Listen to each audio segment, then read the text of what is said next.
And sorry for starting a little bit late today. The lab down the hall.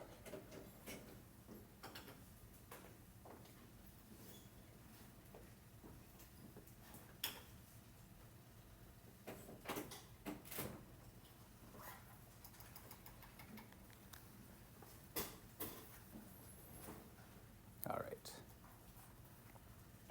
Okay, so nucleic acids and protein synthesis is going to be basically polymers that are made from nucleotides.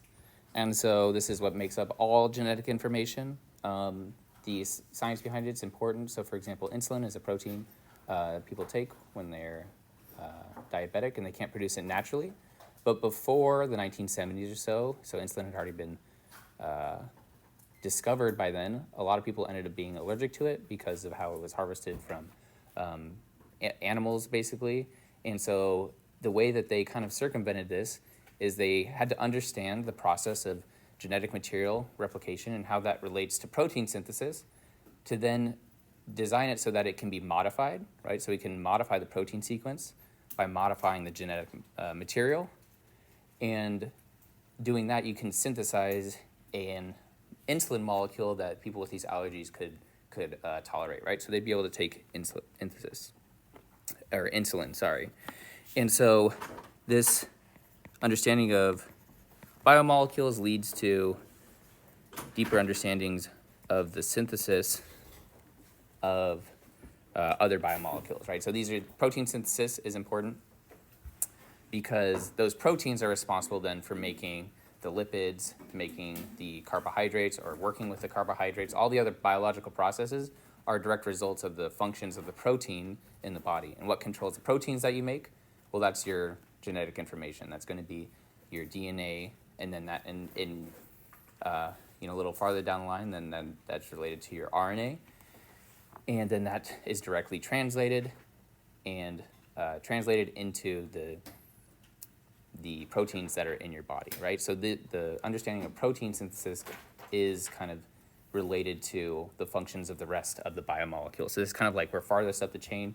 At the very top of the chain, we start from the genetic information, right? And so this led to being able to synthesize insulin in yeast molecules, for example, right? And so that's, if you can take advantage of that, do genetic modifications, you can then synthesize modified proteins. And so a lot of people do this in other aspects to the lab that I kind of worked in. There was one guy there who was synthesizing the capsid protein for viruses.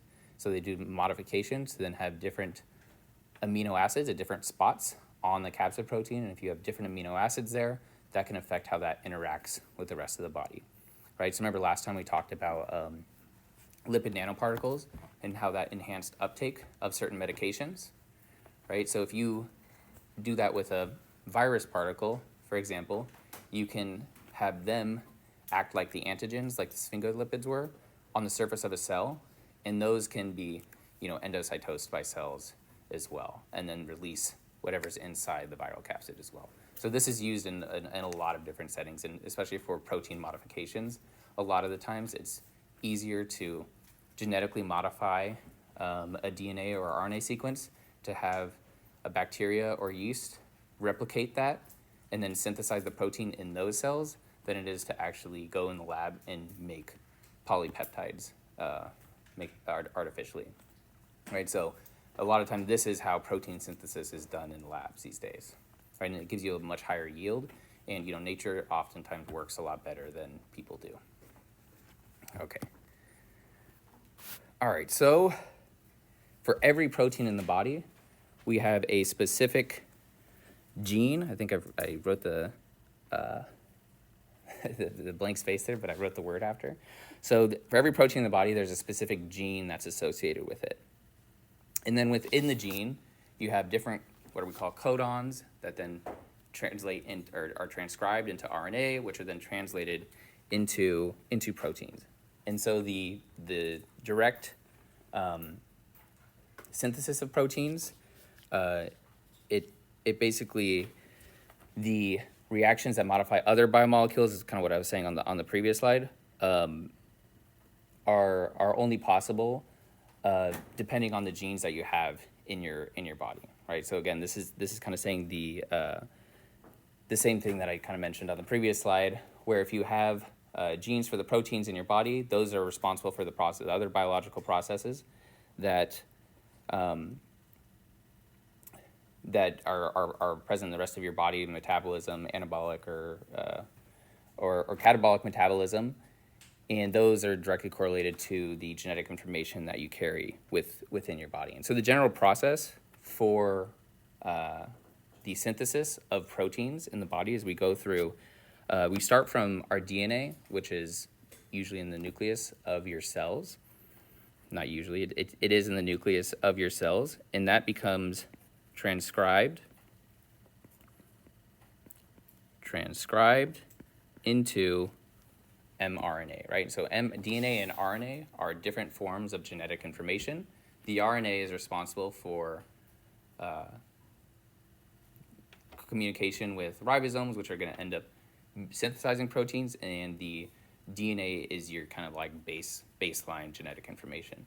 Other organisms, or not organisms, debatable if they're organisms like viruses, for example, can have RNA genomes only. So they're all their proteins that they have in their body or in their kind of reproduction cycle is related to their RNA sequence.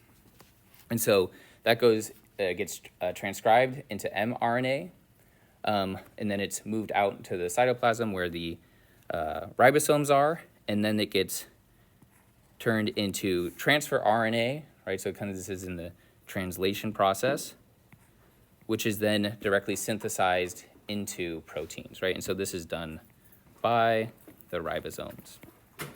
And so ribosomes are responsible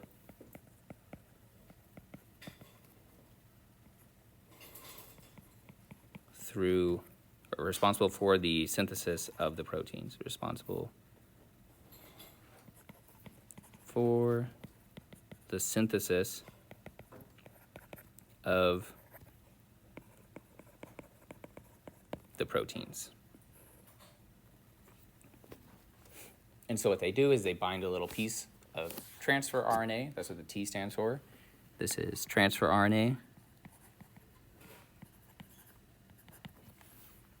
And then for the specific codons that are in the transfer RNA, and I'm not really going to test you guys on what a codon is, but it's a 3 kind of base sequence in the RNA that gives you a codon that tells you what the amino acid is going to be next in the sequence. All right, and so this basically gives us, the transfer RNA gives us the sequence of amino acids. All right, so the sequence of amino acids, that's what level of structure for proteins.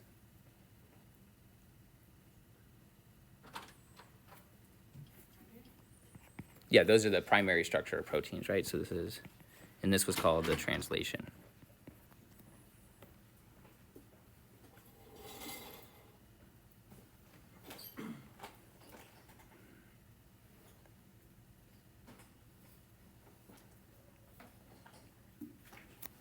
And this was going to be many processes giving the correlation through genetic modification. That second bullet point is just highlighting that though DNA is not directly responsible for the synthesis of proteins and the interaction with other biomolecules, carbohydrates, lipids, and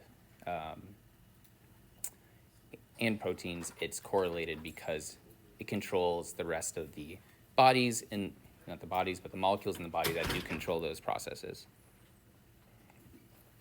So this was just the specific gene, right? And so the passing of genetic information starts at the DNA, moves to the transfer RNA, which then gets translated into the tRNA, which then is read by the ribosome. And the ribosome is in a way kind of like an enzyme, but it's not necessarily just a protein. It's about 40% protein and then about 60% RNA as well. So it has a relatively complicated structure.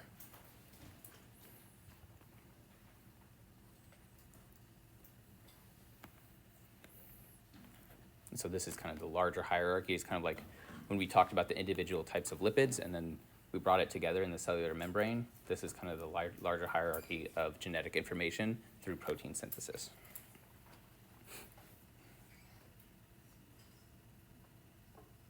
And so a lot of, mRNA therapies right now deal with this, making your body synthesize certain proteins by giving or directly delivering mRNA to your cells, right? If you deliver the mRNA, then you don't have to worry about making a protein-based medicine, because your body will naturally start to synthesize that protein-based medicine because it just binds to the ribosomes. Okay. And so what is the specific structural components of nucleic acids? So nucleic acids is the DNA or the RNA. This is the polymer consisting of the next level of structure, right? So this is like going between a polypeptide and an individual amino acid. And so these are composed of what are called nucleotides, right? These are the individual nucleotides that we have in our body, or not in our body, but floating around the cell, the same way we have, like essential and non-essential amino acids. These are going to be nucleotides. These are the building blocks of DNA or RNA. And each individual nucleotide is broken into 3 components.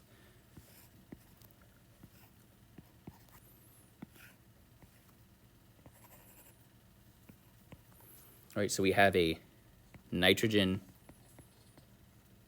base. And the nitrogen base gives us the identity of the nucleotide, right? So this gives us the identity of the nucleotide. And this is what's responsible for holding together secondary structure in RNA and in DNA. More so in RNA than in DNA, because this nitrogen base is responsible for the intermolecular forces that hold together strands, or if you have a single strand, it's holding together different parts of a strand. Then we have the carbohydrate ring, or a lot of times people just say the sugar ring. Right, and what this does is this distinguishes between RNA and DNA. So this distinguishes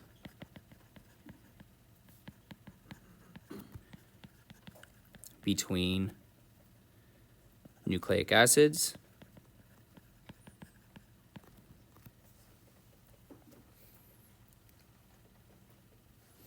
and this, when we say between nucleic acids, that means is it RNA or DNA?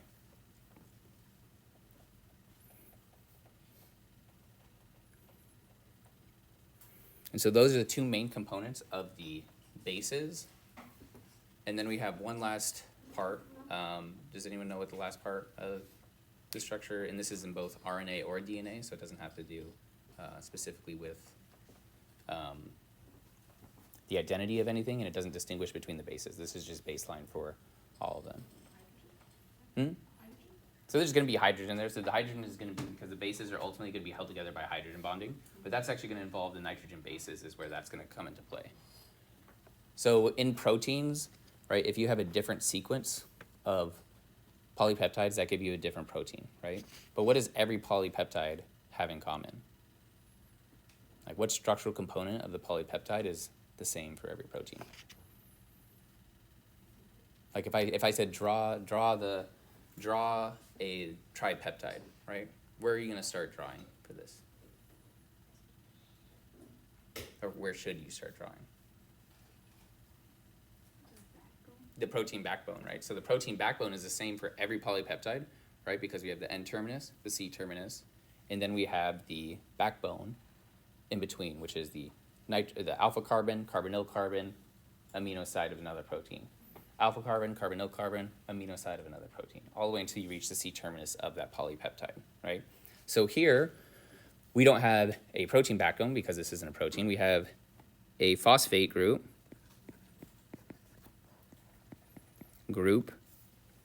along the backbone of the RNA or DNA. And so the sugar ring is part of the actual backbone, but the phosphate group is what links together the different backbones. Or the different bases is linked together by phosphates, right? So it's like a phosphoric acid, the same way when we talked about sphingolipids, right? The phosphate that's there and the glycolipids, that links to give the identity of that specific lipid, right? So this is going to be linking together parts of the backbone through the sugar ring in the DNA structure. And this actually gives a lot of the physical properties of DNA and RNA, because so for example, when we were dealing with the sphingolipids, what was kind of unique about the phosphate group when we looked at like the phospholipids and glycolipids and stuff? So it's the amino alcohol. And so if you're looking at the membrane, right? So membranes are part of lipids, right? If you're looking at the membrane, what did we discuss when we looked at this individual structure of phospholipids, glycolipids, and sphingolipids? Does anyone remember? All right, what were the properties of that amino alcohol group and the phosphate group there? When we think about lipids in lab, for example, what have we talked about a lot in regards to lipids? Yeah, they're amphiphilic, right? So they have one side that likes what? One side likes water and the other side likes other hydrophobic stuff, right? Or oil, right? And so that fatty acids are similar to that as well. And so the protein back in that, so that was related. Why did one side like water in a lipid? Because it was polar, right? But it was more than just polar, right? It wasn't just a dipole. We talked a little bit about it when we talked about the common amino alcohols you have there, right? What was true about the amino part and the phosphate part of that part of the lipid? It was charged, right? And so it was charged, and so water can solvate charged things because of it's a very strong dipole, can orient itself and solvate charged things. And so if you have, and was the phosphate in the lipid, was it positively or negatively charged? It was negatively charged, right? And so this is important for DNA and RNA because it means the entire backbone for the molecule. It's what we would call a makes DNA / RNA a polyionic or a polyelectrolyte compound. Right, so every other base, right, every base is basically going to have a negative charge associated with it because it has a phosphate group that links together different bases in the backbone. And so if every base there's a negative charge, that's an extremely highly charged polymer. And this is responsible for a lot, for example, for how chromosomes organize themselves and the behavior of a lot of these different polymers in solution. So this gives the property of the phosphate backbone of being very negatively charged in RNA and DNA. And let me just highlight. We have the phosphate group, the carbohydrate ring, and a nitrogen base. Right, so these are the three main components of a single nucleotide. And that single nucleotide can then be polymerized through a phosphate group or phosphoric acid to then make a strand of RNA or DNA.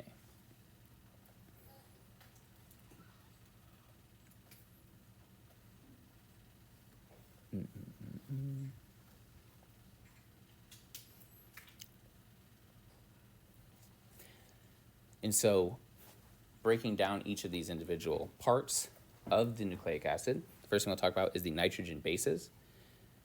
And so these give us two different ring structures. We can have purines or pyrimidines. Right, these INE endings, that's usually that's indicated by the nitrogen group. Those are common with a nitrogen ring. And so this, it's a purine, or sorry, a pyrimidine ring, and this is a purine ring. And the way I kind of remember those, so if you guys remember them too, is that the smaller ring has the longer name, and the longer name is associated with the larger ring. So it's kind of opposite to me. And so these are the actual ring structures. These aren't the actual bases that are involved in DNA or RNA yet, because it's going to be modified based off of this. So the same way when we talked about steroids and hormones, it was the characteristic identifying structural feature was that four ring structure, right? So this is similar to for like steroids. Does anyone remember what the ring structure for steroids was?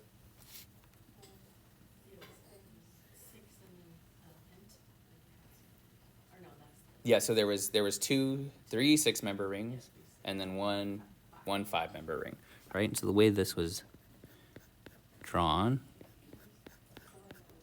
right, was like this.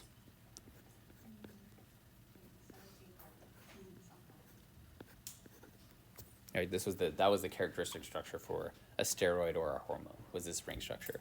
For DNA bases, you could have pyrimidines or purines. Steroids had the property they were distinct from other lipids because, what was the physical property of steroids and hormones? And you can remember steroids and hormone because what's the most abundant hormone in the body, or the most abundant steroid in the body? Cholesterol, right? And so cholesterol does what if you're eating too much cholesterol? It builds up, right? So it makes it water. That's how you can remember that it's water insoluble, right? Cholesterol is a steroid and it's water insoluble, and that's the property of steroids. DNA and RNA is not going to be water insoluble. Does anyone have any idea why DNA and RNA might not be, or it will be water soluble?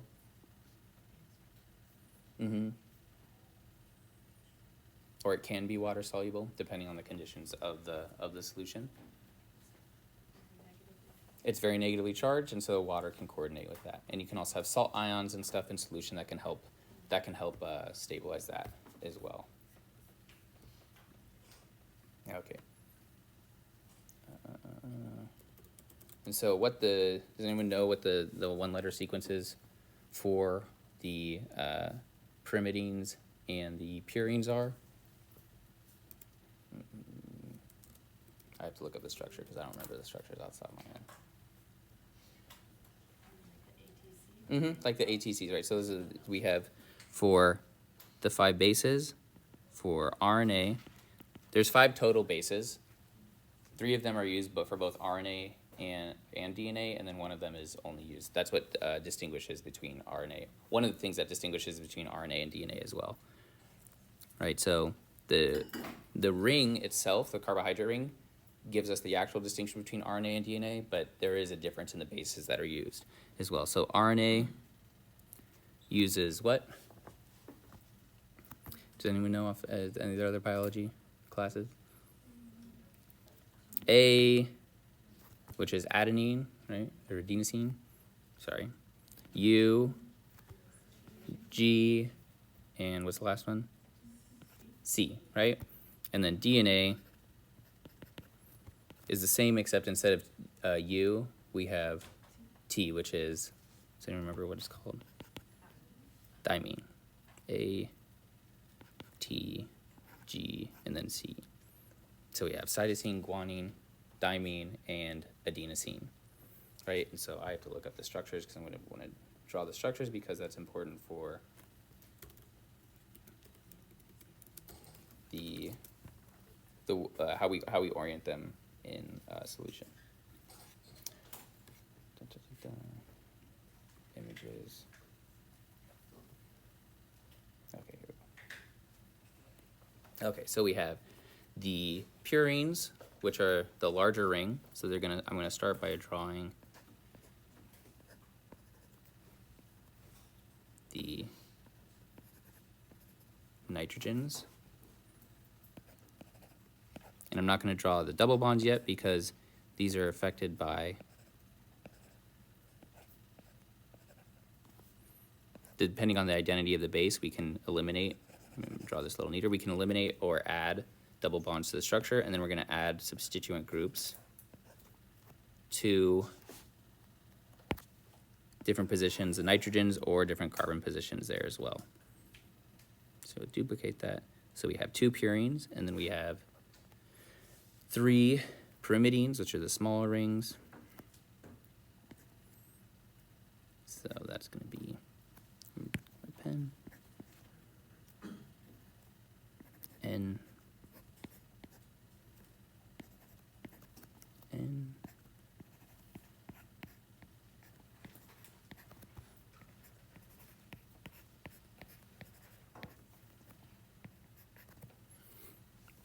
And so the first purine will be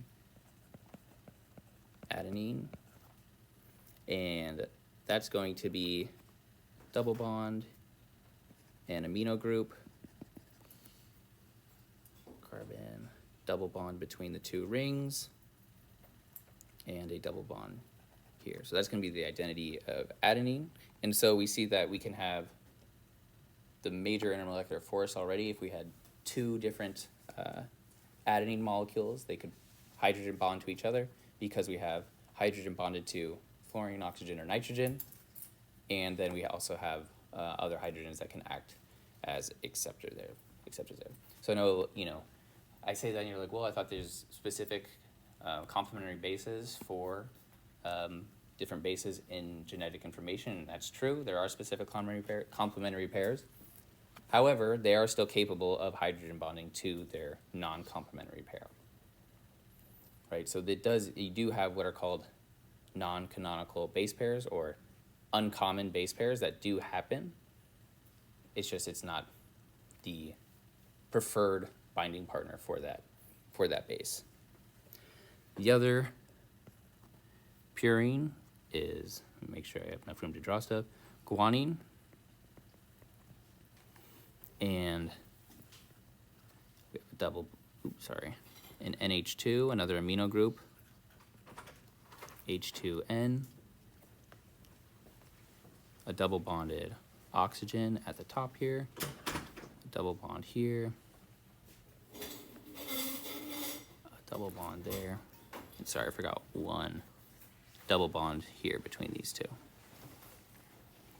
So that's guanine. We now have another hydrogen bond acceptor, which would be the carbonyl carbon here. Right, so we're starting to think about intermolecular forces and how these different bases get held together. And then the purines, we have, I'm kind of going to run out of space here. Thymine, we'll have uracil. So that was going to be RNA, right? RNA, and this was DNA. And then we have cytosine here, and then the different modifications for each of these, or functional groups that are on the individual bases. NH2, double bond O, H,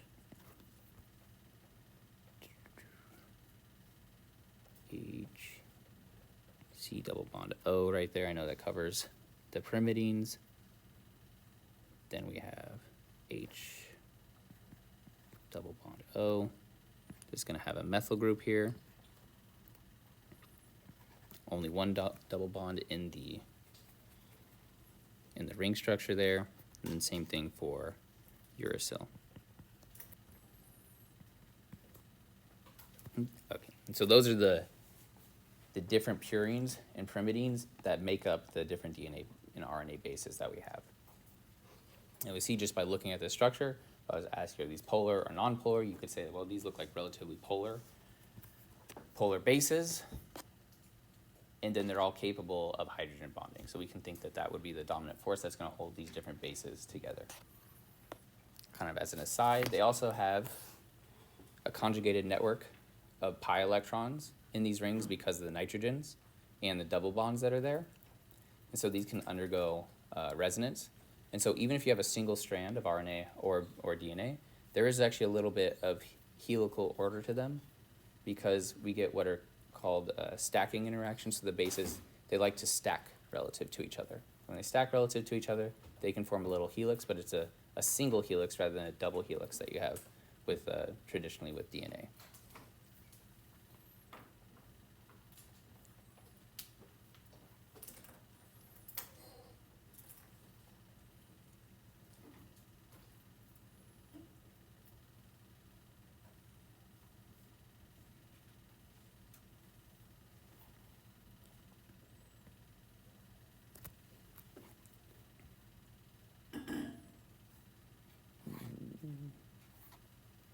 All right, so those are the different bases. Then we have the sugars that give it give us the distinction between nucleic acids, right? So these are distinguished between nucleic acids. And so these are the sugar rings.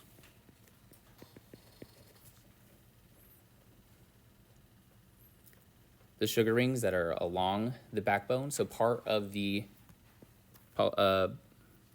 DNA or nucleic acid backbone is part of the ring, or the what we'll find are the ribose rings themselves.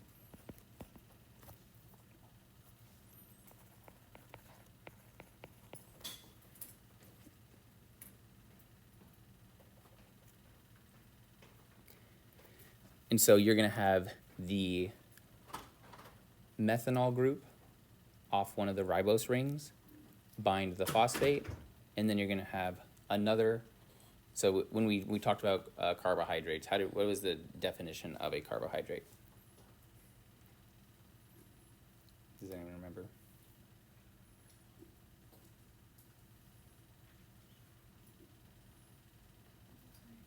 Aldehyde or ketone, and there's one other thing about them.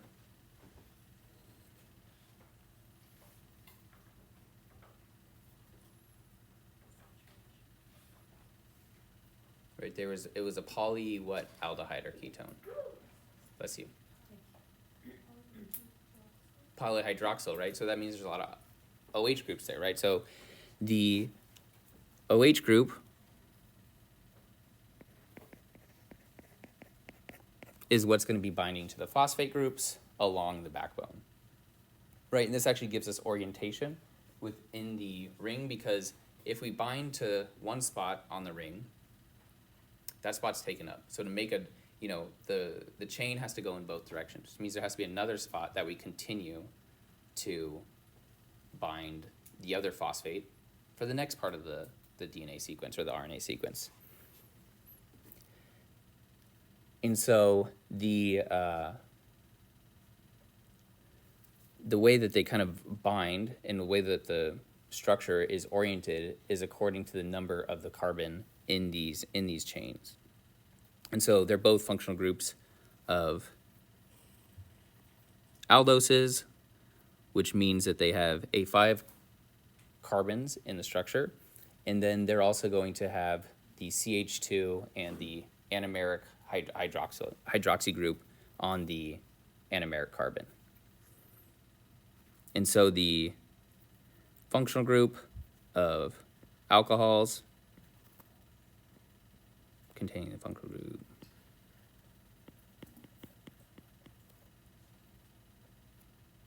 aldoses, which means they're both going to have aldehydes. They're both going to be aldehydes. And when we have a 5-carbon aldehyde, right, how many carbons are going to be in the ring?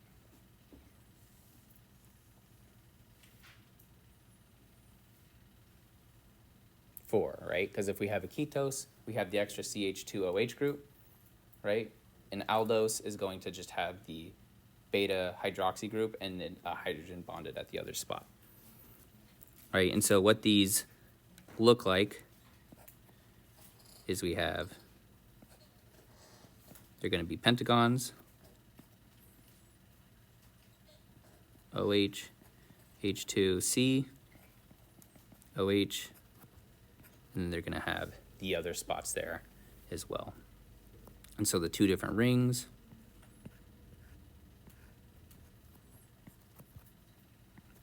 Again, these are going to distinguish between the RNA and DNA nucleic acids. And if this is the base structure before I draw in any of the other groups here, right, both of these are going to be in what conformation? What anomer are we going to have for both of these?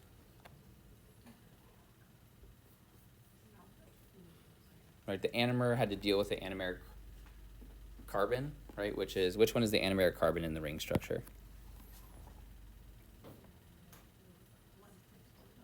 Yep, the one connected to the OH that's here, right? This is the anomeric carbon for both of them, right? And so the anomers, what were the two anomers we can have for carbohydrates? Alpha or beta, right? And so which one is which?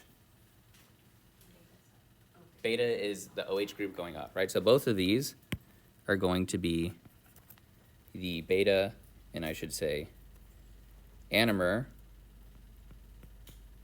And then we can also tell what isomer they're going to be. We know that all naturally occurring sugars are what isomer, or what stereoisomer of each other? D, right? So, and they're D enantiomers, right? You can always tell that by looking at the structure if this CH2 OH group is pointing up on the ring, right? If that's pointing up, that's going to be the D isomer, right? And we didn't go through the specific reaction mechanism for that, but I asserted that if you look at the Fisher projection, you rotate it, and you do the rotation of the penultimate carbon, that you'll get that for the D configuration. And so all of them are going to be beta, and then they're going to be the D isomer. And so does anyone know what why DNA has the D and RNA has the R? So it's the deoxyribonucleic acid, and then there's the ribonucleic acid. And so this one, the DNA, has a deoxy ribose, and then RNA just has a ribose ring, right? And what it means is if we number the carbons in these chains, we have 1, 2, 3, 4, 5, 5, 4, 3, 5, 4, 3, 2, 1. In the second position for DNA, there's no hydroxyl group there.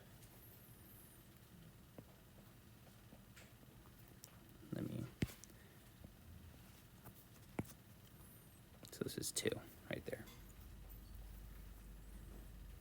So on the ribose ring, you will have an OH, and on the deoxyribose, you have no OH here. All right, so this is going to be the deoxyribose ring, and this is just a ribose ring. This is associated with RNA, and this one is associated with DNA.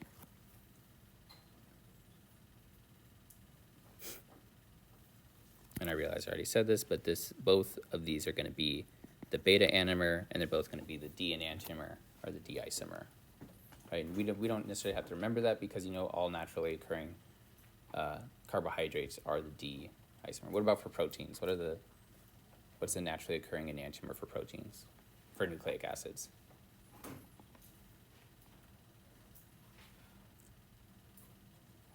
It's L, right? So and that's based off of not the OH group, but the orientation of what group?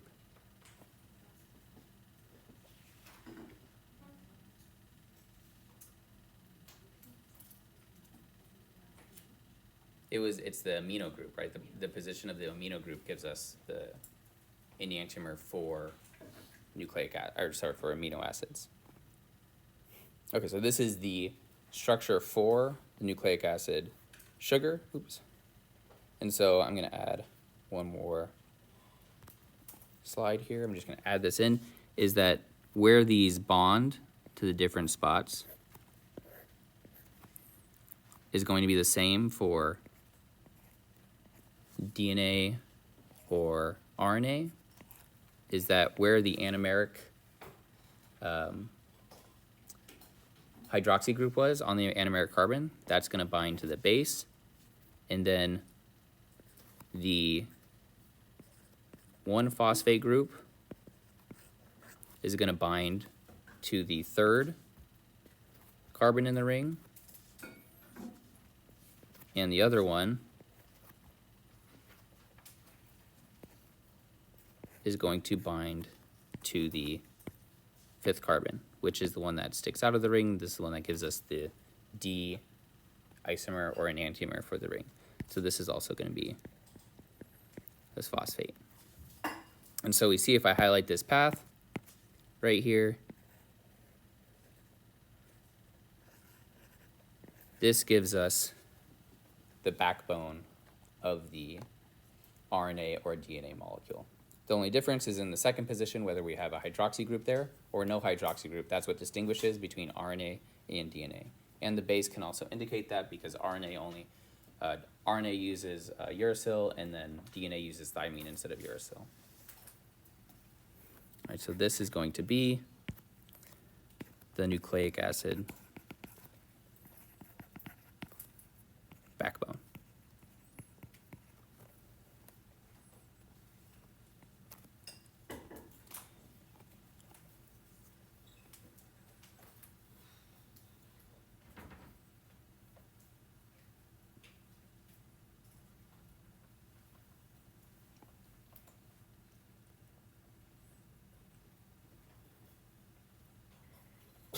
And so even here, this kind of gives you the orientation, because this is going to be when it binds to the phosphate, and I'll talk about the phosphate structure on the next one, it's binding to oxygens, right? And so we kind of create that phosphoester that we saw with the phospholipids, glycolipids, and sphingolipids. Is that phosphate ester, right? We get the P, O, and then whatever comes after that. And so this is going to be P, O, and then the carbon chain, or part of the ribose ring, either deoxyribose or ribose ring.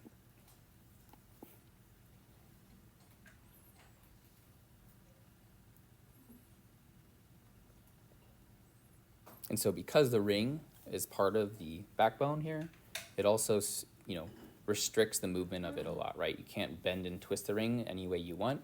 It restricts the movement, so the the nucleic acid backbone is only going to be able to bend in certain ways. Okay, everyone good for me to move on to the next? Okay. And so the phosphate backbone is comprised of what would be phosphoric acid at neutral pH, and at neutral pH, the phosphoric acid is going to have a charge of -1. It's going to look something like O minus, something like that. Sorry, OH.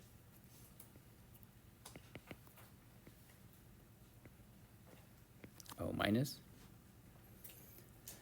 And so this attaches to the 5th and 3rd position on the ribose, and these are also actually, sorry, I put them in the wrong order. This is going to be the hydroxy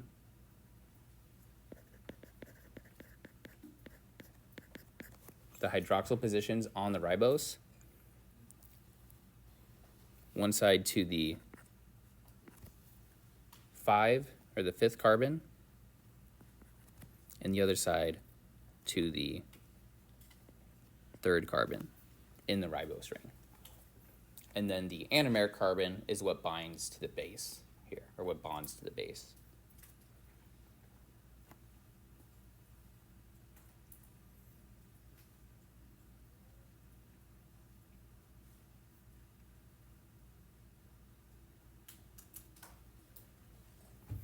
And so what this is going to look like, and what we're going to kind of start using the notation of, is a bit bound to the 5th position and the 3rd position. And so this kind of goes from what is in literature, how it's defined as the 5' to the 3' positions on the ribose ring. In the same way, I'll talk about this when I talk about this primary structure, that we have the N terminus to the C terminus in a protein, we have the 5' to the 3' in a nucleic acid. And so an example of the 5' to 3' backbone for a DNA or RNA strand, let's say not even a DNA or RNA strand, let's just say a dinucleotide or something like that, would be we would have the phosphate group, O minus, there's going to be 2 negative charges at the 5' end.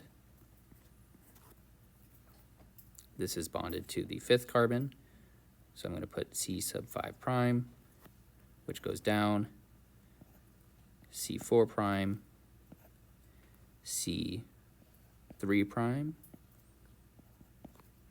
and then this binds to another phosphate group. This will only have 1 negative charge though, because the next spot in the nucleic acid is going to be, or that other oxygen is going to be bound to the 5' side of another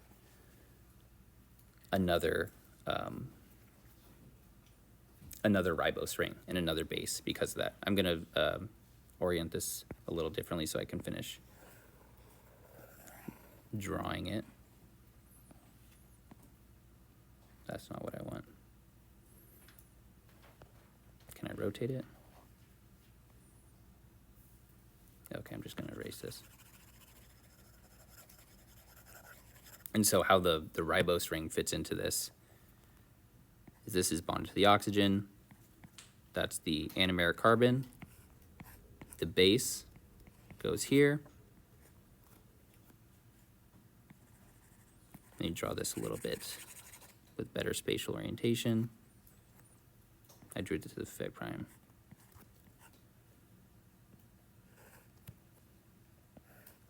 Between this is C2'. This is the anomeric carbon, and then the base binds here. So this would be the 5' end.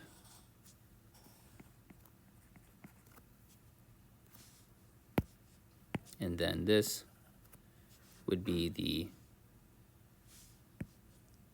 3' part of this single nucleotide here. And so this phosphate is going to keep on continuing, bind to another 5' carbon, which then go through that section of the ribose ring to the 3'. That'll then be bonded to another phosphate group or phosphoric acid group. And at each spot in between each base, there's going to be a minus charge associated with the phosphate.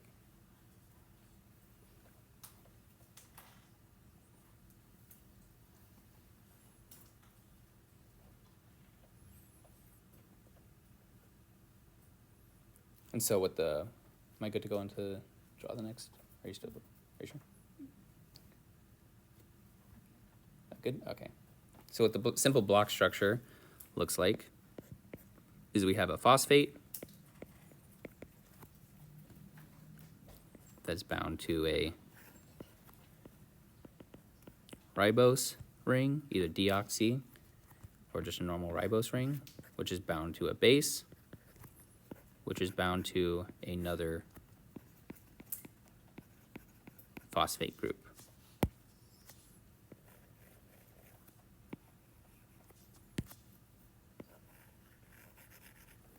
We have the ribose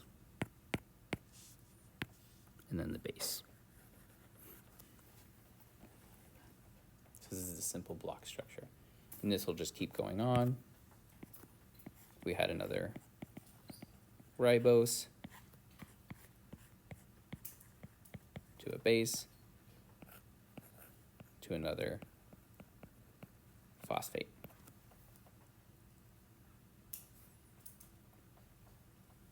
So this polymerization is happening through the phospho ether groups along the backbone of the nucleic acid.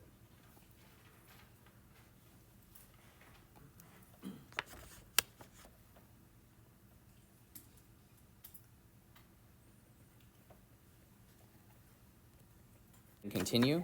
So this is the block structure for nucleic acid. So what is the primary structure of nucleic acids? So it's like amino acids and peptides, primary structure for amino acids in a peptide is given by what?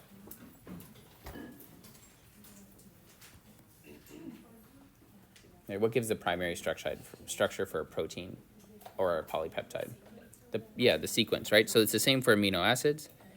Nucleic acids. It's the sequence of nucleotides that gives the structure, right? And these are one-letter sequences, so you can have something like A, U, U, G, C, U, U, something like that, right? And that would be the specific sequence of the nucleic acids.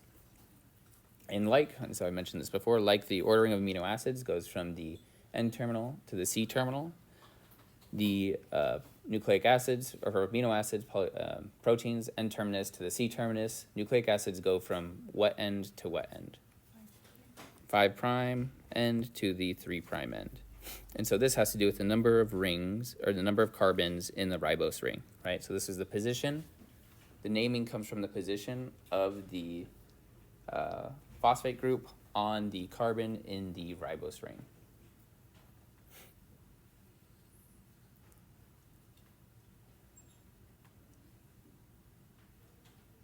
And so these elements of primary structure can then lead to secondary structure. A lot of times with nucleic acids, secondary structure and tertiary structure isn't described the same way as in proteins. It's, I probably didn't hear about it till pretty far into upper division classes. But when you start to have base pairing and whatnot, this describes element of secondary structure. And then if you have different parts of a RNA sequence or a DNA sequence, that forms tertiary structure. Quaternary structure would then be multiple strands interacting with each other. Right, so both DNA and RNA can form higher order structure, and they can be found in two forms. Does anyone know what the two forms are? Right, so earlier I mentioned that if you can have a single strand of RNA, it forms also a single-stranded helix. It's a different type of helix. And so both RNA and DNA can be found in both single-stranded and double-stranded forms. Single-stranded and in double-stranded forms.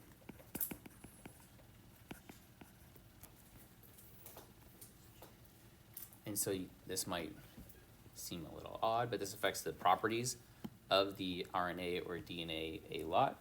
It doesn't mean that it's void of secondary structure if it's in a single-stranded form, right? Because then you're having the same way when we have secondary structure in proteins, and we go up a level to tertiary structure. Right, tertiary structure was what in a protein?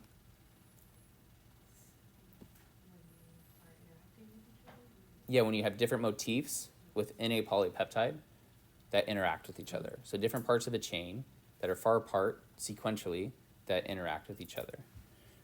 Right, so when we have double-stranded and single-stranded RNA, you can still get that same type of tertiary type structure, even in single-stranded form, because you can have what's called self-complementarity, right, where there's parts of the sequence that are complementary to each other, and it'll actually form a structure with itself. So if you have a double-stranded sequence, it'll look something like this to form a double helix, where the red and blue are complementary sequences. We still kind of have to talk about. And then you can have a single-stranded form where you have a single sequence, and it might look something like this in solution. So a lot of times, especially when you're thinking about in terms of biology, you think of these sequences as just a sequence of letters, but they do actually have physical shape, and that physical shape, similar to in proteins, does affect the function of the genetic information. Right, just like we said, the ribosome does have a fraction of it, a significant portion of it is actually RNA rather than proteins. In the 3D shape of that RNA part of the ribosome is important for its function.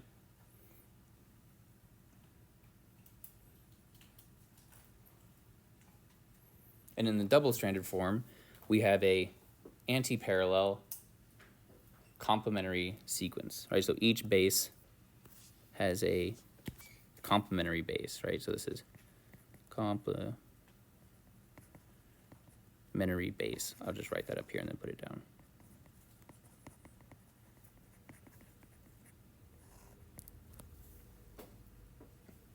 Right, and these complementary bases prefer each other, and so they line up to bond to each other inside a double-stranded sequence. And so I mentioned it before too, these bases, or these complementary base pairs, are held together by what? Hydrogen bonds, right?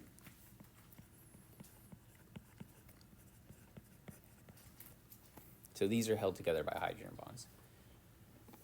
And these have to do with the amino groups and the carbonyl groups that are on the purines and the pyrimidines.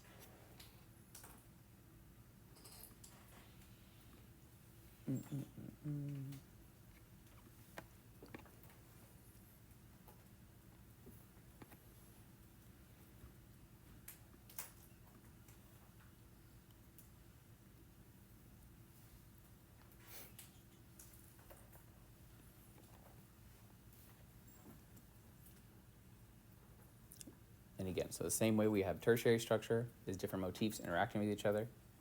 RNA and DNA in single-stranded form also has self-complementarity, which would almost be like secondary structure, even in a single-stranded form.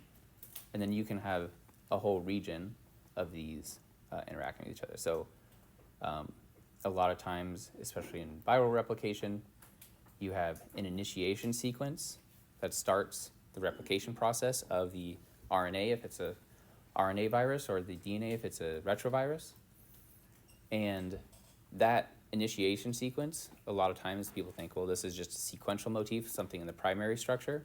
But really the shape of it allows for the either RNA-dependent polymerase or DNA-dependent polymerase to bind to that region of the sequence. Okay, so sometimes it's thought, that sequence and structure are kind of separate, but really they're very intertwined with each other. Okay, all right, so let's draw an AU dinucleotide. All right, so we're going to draw using the bases. So we have our block structure where we have a phosphate group, a ribose ring bonded to the base, which is bonded to another phosphate, another ribose, bonded to a base, bonded to another phosphate group. At the end, on the 3' end, we don't have a phosphate group there, it just stays as the hydroxy group. But on the 5' end, we do have the phosphate there, and so the 5' end has a negative charge of 2 at that end of the sequence.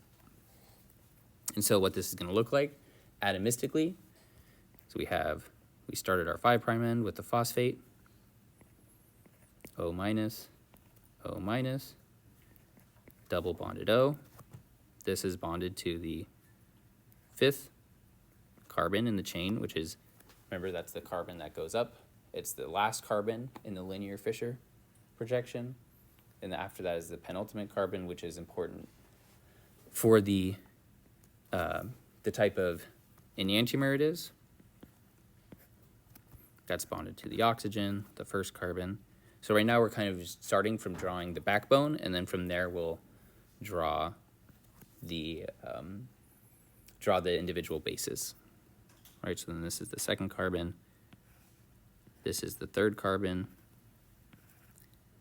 or the 3' part of the molecule. This is then bonded to another phosphate group through this phosphoether linkage. There's 1 minus charge there, which is bonded again to another 5' carbon, C1, C2, C3, which is going to be the 3' end of the nucleic acid here. All right, so this is going to be the 3' end. This is the 5' end.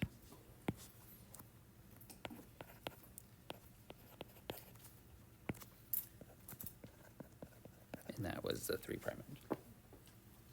Does it have to happen twice like that, or just for this example, or would it? For which part? Does that The ribose ring? C3, does that not count as the 3' end? First time, the first It would be the 3' side of the first base in the sequence, but we don't call it the end the same way that when you're looking at a polypeptide sequence, you say the N terminus and the C terminus are the edges of the peptide, right? The individual carboxyl and amino groups in the middle, we don't distinguish those as the C terminus and N terminus of the amino acid. We say this is the carboxyl side or the amino side of this specific amino acid. But here we're trying to give orientation to the entire chain, right? Because actually for the replication of DNA and RNA, it's important the orientation of the chain.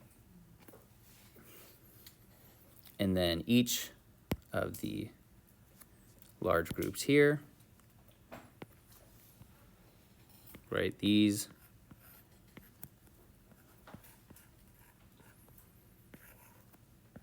those are the ribose rings.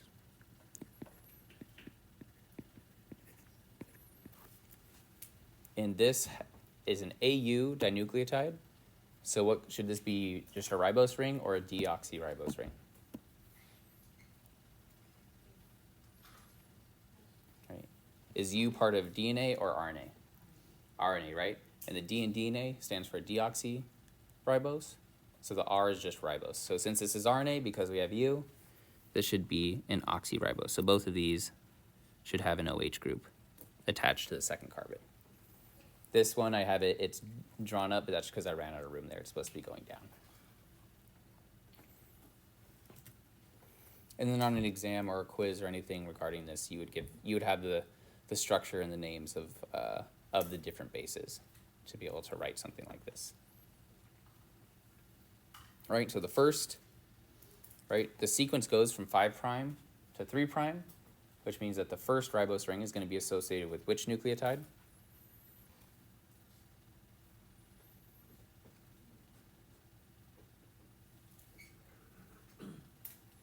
All right, it's a dinucleotide, right? And what's the sequence?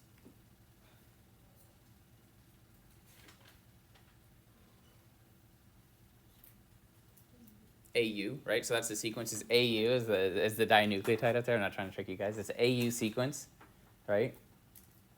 So we're going from 5' to 3'. So this first group is going to have the adenine bonded to it, and the second group is going to have the uracil base bonded to it. Right, and these can go slightly up, so this is going to be adenine. In the spots where they bond, I didn't mention, but I can go back to the slide real quick. I'll come back to this in a second. Is at each of these, I'm going to highlight them in red here. Each of these protons, I'm going to have to add the protons there in each of these positions.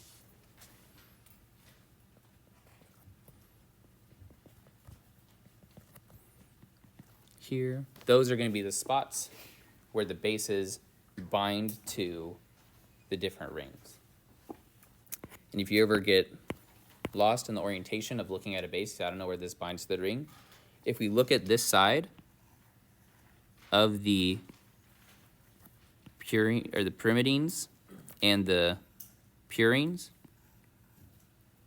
you see that's where the hydrogens are, the nitrogens with the hydrogens are pointing out towards, and the carbonyl groups are pointing out towards, right? So those are going to make really good hydrogen bonding partners, right? So we're looking at this side of the molecule and we see, okay, these look like that's going to be a good spot for hydrogen bonding to occur, right? And we know the bases, when we have a complementary stand, are going to have these groups pointing out towards the other base that's going in the opposite direction.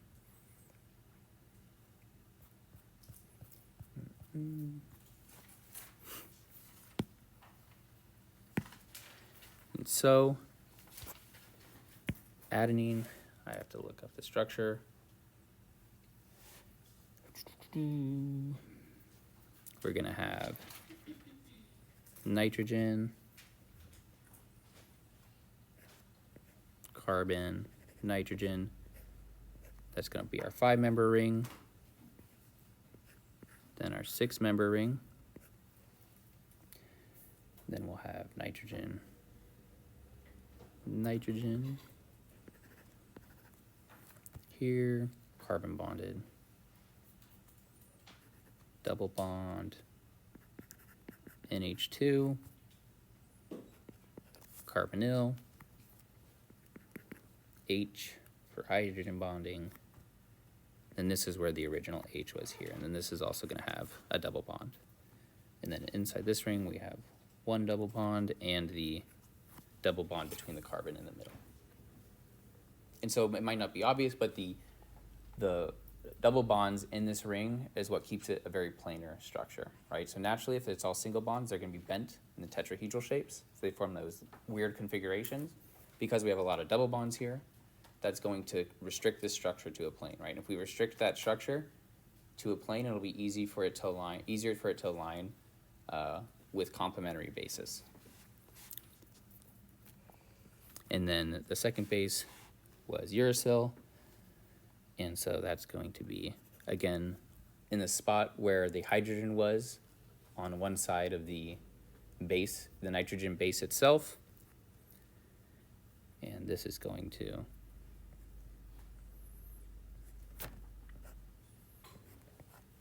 form a ring. The uracil rings are 6-member rings, a single 6-member ring.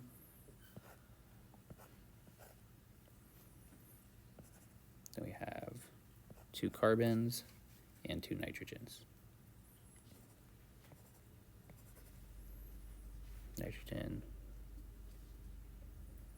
Actually, I'll do this the other way, because otherwise this will have an oxygen going out that way, nitrogen with a hydrogen, another carbonyl group there.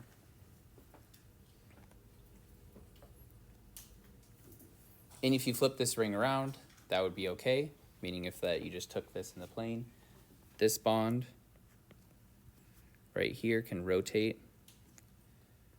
Same with this bond. And if you rotate it, you see that it's still gonna keep those groups pointing in the same direction. It's just gonna reverse their orientation.